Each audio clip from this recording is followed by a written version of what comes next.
Hi, everyone. The topic I decided to talk about is this article called الإطلالات or First Impressions by Dr. Zibawi, and it really talks about where Fairouz's career started and where she came from. Because nowadays, not just for us, but for our parents and for our grandparents' generations, she's more of a figure that's always been there, and we don't really think about her as a human sometimes, as someone who starts just like everyone else, as a human being. So that's kind of what inspired me to really dig into this topic. And if you find it interesting, I would recommend you really look into the work that Dr. Zibawi has done. He's really dedicated his life's work, not just to find and preserve this information about Fairouz, but really about so many artists from the Middle East around that time. The short and sweet answer to where Fairouz started is she started at the radio stations, at Radio Lebanon, in the year 1950. In the summer of 1950, her name first shows up in the broadcasting schedules, and it just said Fairouz with a new song, and they don't tell us what the song is, so we have no idea. She was introduced to the radio station by Halim al-Rumi, who is the father of Majd al-Rumi, as head of the music department there, an accomplished singer and songwriter in his own right as well. And he saw a vocal potential in her to join the Rahbani brothers in what was called a Rahbani experiment at the time. And what that experiment was an attempt by the Rahbani brothers, Asi and Mansour, to modernize Arabic song by making it shorter and catchier. They would use Western and classical styles of music to and a much shorter song duration. Like their songs were really 3 minutes long, 2 minutes and 30 seconds long, incredibly short songs, which is a complete departure from older styles of music that we know about. You think of Kulthum, you think of the style of Tarab, which is a much longer song. You're taking so much of your time appreciating the singer and her vocal abilities.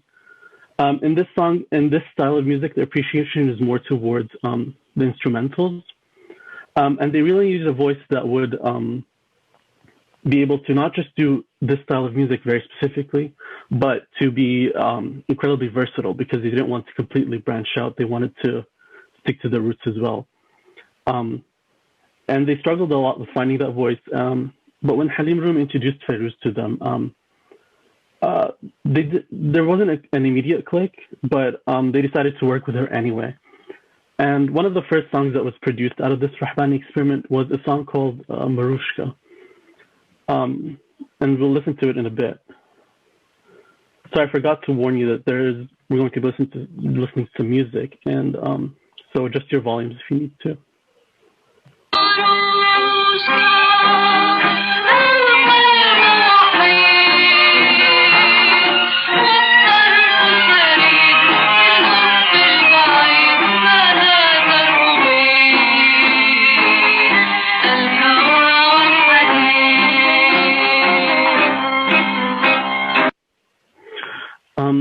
So Marushka first showed up at the radio stations in the year 1951, and it was a complete breakout hit for her. So she really took off right away. It continued really to be played at the radio stations like throughout the 1950s, and to the point where it is really the kind of song that defines this entire moment of Fairouz's career. So thanks to Marushka, and thanks to the Rahbani experiment being largely a success, they really found exactly what the Arabic audiences were looking for in their new style of music. Fairouz was immediately successful right out the gate. In the article that I'm forwarding, Dr. Zibawi notes that Fairouz was having, by 1952, by 1953, you're listening to 3 songs a day on the radio at any one of the radio stations she was working with. And when they started introducing listener recommendations, you were listening to Fairouz songs in the double digits like every day. It was ridiculous. So a quick word on the radio stations at the time. Fairouz and the Rahbani brothers split their time between 3 major stations. They started in Radio Lebanon. It's where everything started for them. And it was a pretty small station, so there was a lot of desire to branch out. And it was so small that it used to be jokingly called Radio Beirut because its wavelengths didn't reach outside of Beirut. So if you were Lebanese and you lived not in Beirut, you were probably tuning into either Radio Syria or the Near East station.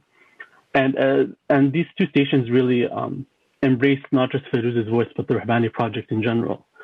But before I get to them, I wanted to note that what Radio Lebanon gives us is really some of the oldest works that not just the Rahbani brothers did, but the oldest songs that Fairouz sang as part of the girls' choir at the station. And one of these songs is called Jannatuna, and you have to believe me, this is Fairouz's voice you're listening to.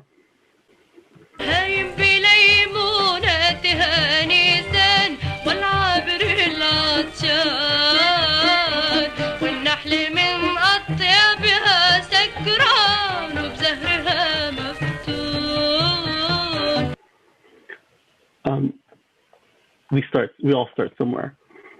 So as I said, Radio Syria and the Near East station really embraced Fairouz almost immediately. And the minute they were able to get to these stations, they did right away, just because these stations provided them with so much material and so much technology to be able to do all their songs. And that was especially true for the Near East station, which shuts down in 1957. And we'll get to that in a second, but it really took with it a big library of music, not just for Fairouz, but for so many other people who were singing at the time. Now, as a recording artist, Fairouz was primarily a radio singer and not really a recording artist. And that's because if you were singing for the radio station, the radio owned that song. You wouldn't own it anymore. So if you wanted to release it, you would have to do the song all over again in a different way. And she didn't really release any proper albums, which had several songs on them. Most of her releases at this time were singles. You would have 2 songs on each side of the record, and that was about it. And these labels are some of the first songs that she ever released. The problem with the record releases at the time is she was signed on with Baida Records, which is a company that has a really long history in music in the Middle East, but they never kept dates. So we have no idea when any of these albums were released. They never really kept any good records. They had really poor archiving and record-keeping habits. So we don't know how any of these records came out. We really don't know anything about them. And the sleeves, they always used the standard issue sleeve that looked like this. So it had nothing on it either that could help us with finding out when any of these records came out. So the Rahbani project kind of carried on with this level of success until 1955, and that's when the project gets elevated a bit. In January of 1955, Fairouz and Asi get married, and they kind of solidify this union, this work union that they had. And by February, they land in Egypt, which is at the invitation of Radio Egypt, which had invited them to record several songs for them. It specifically asked for 48 songs, which is a really small number compared to how much they were working at the time. By 1955, Fairouz had hundreds and hundreds of songs that she had released with the radio stations that were just circling around. And what makes this trip so important and so interesting to talk about is that the focus on this trip was really about the quality rather than the quantity of the music that was being made. Fairouz quite literally finds her voice, as in her signature voice that we all know and love in these songs. And it really takes the level of music that she was making to a completely elevated level. And that also goes true for the Rahbani brothers' music-making process, because a lot of the songs that were done in Egypt were rearranged, remade versions of older songs, but the version that was made in Egypt was just so much better. And one of these songs is actually a really old version of Nihna wal Amar Jiran, which a signature song for Fairouz.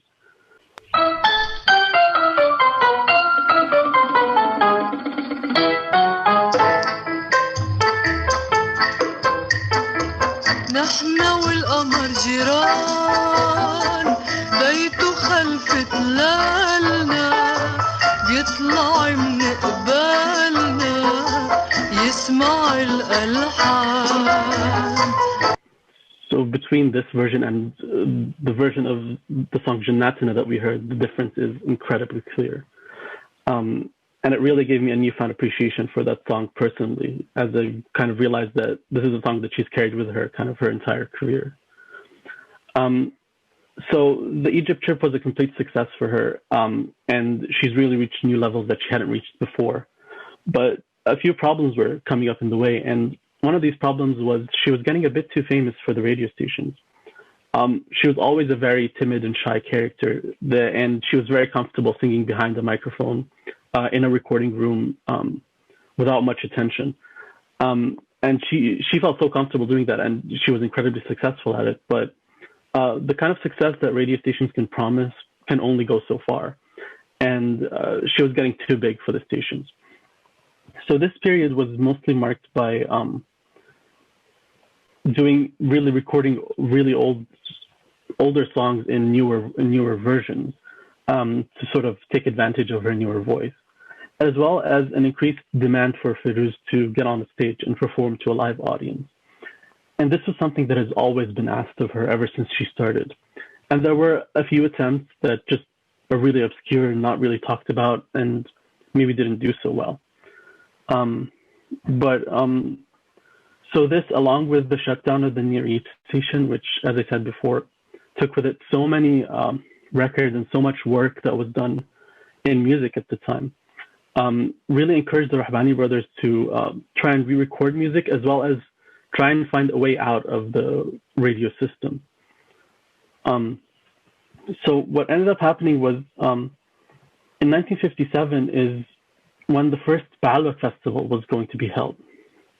And Fairouz, being as successful as she is, really had no problem finding a spot on the Baalbek stage. And the minute she did was an incredibly successful moment for her. And it really opened up for her new opportunities that standing behind the microphone in the recording room didn't really open for her. So the minute she stood on the Baalbek festival is kind of when this period of her life ends, and a more familiar period for us starts. Here are some extra articles. In the early beginnings one, Dr. Zibawi really digs into exactly where she starts, and especially the question of what was the first song that she ever sang. In the Baalbek article, it really talks about her experience standing on the stage at the Baalbek festival for the first time, and how she became a fixture of that festival. And the last article, as the title says, talks about the Egypt trip that I really didn't do justice with when I talked about it. And that's it. No information if you want to contact me, and I can't believe I forgot to put a picture of myself here. Thank you.